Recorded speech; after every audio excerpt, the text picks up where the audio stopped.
Rainy days everyone! Welcome to Automobilico. So ayun guys, maulan ang panahon ngayon. Syempre iba pa rin na nakakotse para hindi kayo mabasa. Well, meron pala akong i-offer sa inyo na less than 300,000 lang. So matipid pa sa gasto and at the same time 7-seater. So ito ang ating 2009 Hyundai Santa Fe automatic diesel engine. So pakita natin.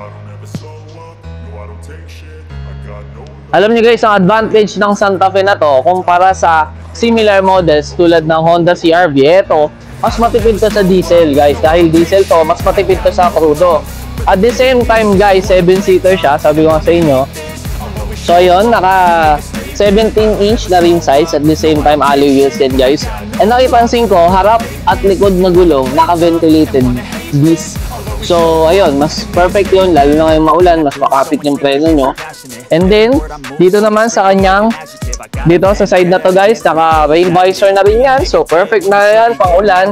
Naka-tint for your security. At syempre, pag mainit, hindi mainit. So, ito naman, may step board. So, kung may mga senior tayo, so hindi sila matatalisod guys. And to assist you para dun sa pagsakay ng sasakyan.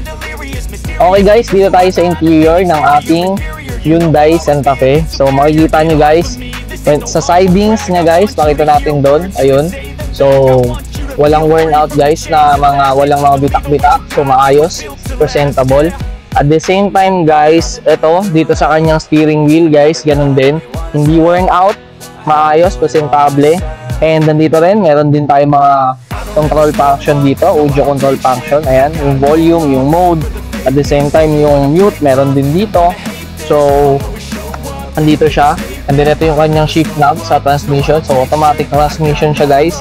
So hindi kayo hindi mahirap sa traffic. And ang kanyang interior ay leather. So, ayan, guys. Leather ang kanyang interior. At the same time, guys, power adjust and power button na rin ng ating mga window. So, ito. So, ayun. Tingnan natin yung second row. Okay guys, dito tayo sa second row ng ating 2009 Hyundai Santa Fe. So, dito naman guys, komportable ang ating mga passenger dito sa second row. Una, maluwag siya. Tapos yung headliner clearance. And then guys, ito. Meron pala siya, ito, ang astig nito. Meron pala siyang mga aircon ventilation dito sa side. Ayan, dito sa side. And also, hindi lang yan. Pati yung ating third row seat. So, meron tayong aircon dyan sa ating third row seat. Ayan guys. At the same time, ma-adjust din yung kanyang fan speed. Ayan. So, hindi rin sila may initan dito sa likod kasi ayan, may ventilation ng aircon. And punta tayo sa ating likod sa trunk. Okay, dito tayo sa trunk space guys. So sa trunk space niya guys, kung ipo-fold natin ang kanyang second row, so magke-create yan ng isang flat surface yan. So perfect yan kung may mga dadalhin kayo.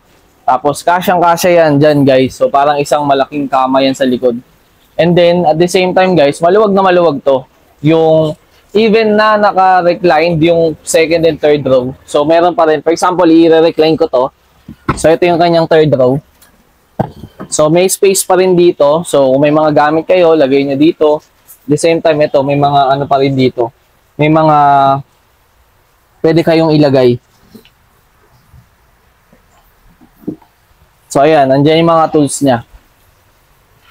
Ayan. Meron tayo kompleto yung tools niyan. Jack, tow hook. And then, ito yung mga tire wrench, nandyan din, plies, and everything. So, ayun guys. So, okay to. Sulit tong ating 2009 Hyundai Santa Fe. Nagustuhan nyo ba itong 2009 Hyundai Santa Fe guys? Na 2.2 CRDI diesel automatic. Well, we offer it for only 288,000 cash. Yes.